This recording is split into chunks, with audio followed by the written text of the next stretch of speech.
গতকালকে রাজশাহী বিশ্ববিদ্যালয়ে দেখলাম যে কয়েকজন হিন্দু ছাত্র দুজন মুসলিম ছাত্রীকে ঘিরে ধরেছে। মূলত বর্তমান পৃথিবীতে সভ্যতা দ্বন্দ্ব চলছে। খ্রিস্টানরা সারা পৃথিবীতে ধর্মীয়ভাবে, সামরিকভাবে, উভয়ভাবে আধিপত্য প্রতিষ্ঠা করতে চায়। আবার হিন্দুরাও এই এশিয়া মহাদেশে তাদের একক আধিপত্য চায়। সেই আধিপত্য হোক সামরিক, সেই আধিপত্য হবে ধর্মীয়ভাবে। তারা চায় যে এখানে অখণ্ড ভারত হবে এবং এই অখণ্ড ভারতের ধর্ম হবে একটাই, সেটা হলো হিন্দু। এরই টার্গেট হিসাবে তারা বর্তমান একটি মিশন এবং ভিশন পরিচালনা করছে, যেটির নাম হলো লাভ জিহাদ।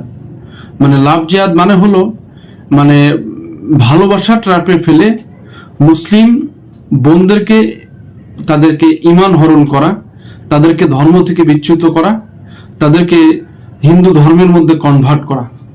আর এরই সুকৌশল হিসেবে গত কয়েকদিন আগে দেখলাম চট্টগ্রামে না কোথায় যেন এরকম এক বোন এই ট্র্যাপের মধ্যে পড়েছে।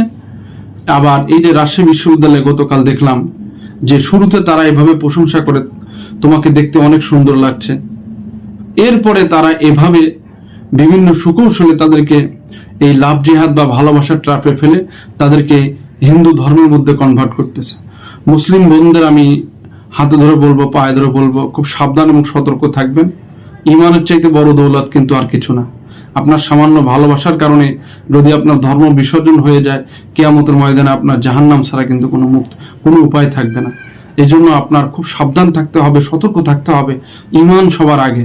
দুনিয়ার সামান্য ভালোবাসার কাছে নিজের ঈমানকে কিন্তু বিক্রি করা যাবে না। এই জন্য তাদের এই কৌশলে পা দেওয়া যাবে না, তাদের এই ষড়যন্ত্রে পা দেওয়া যাবে না।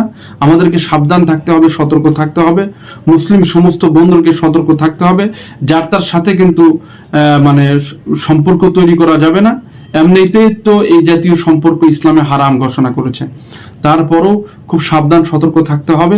এই অমুসলিমদের এই ট্র্যাপের মধ্যে আমরা যেন পা না দিই।